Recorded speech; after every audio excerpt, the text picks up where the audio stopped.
Чуть больше полугода назад в моей жизни был весьма любопытный период. Я полноценно переходил в съемку, и у меня появилась возможность съездить на юг.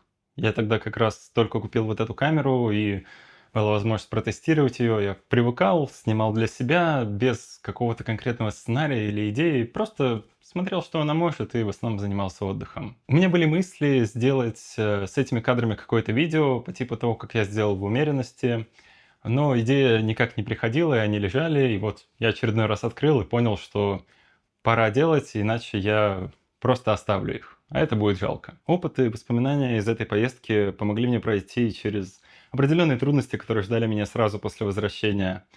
И, возможно, кто-то из вас тоже сейчас сталкивается с какими-то проблемами или большими задачами.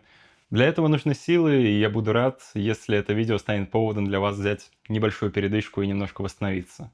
Ну или просто посмотреть на природу с музыкой. Говорят, успокаивает и полезно. Приятного просмотра!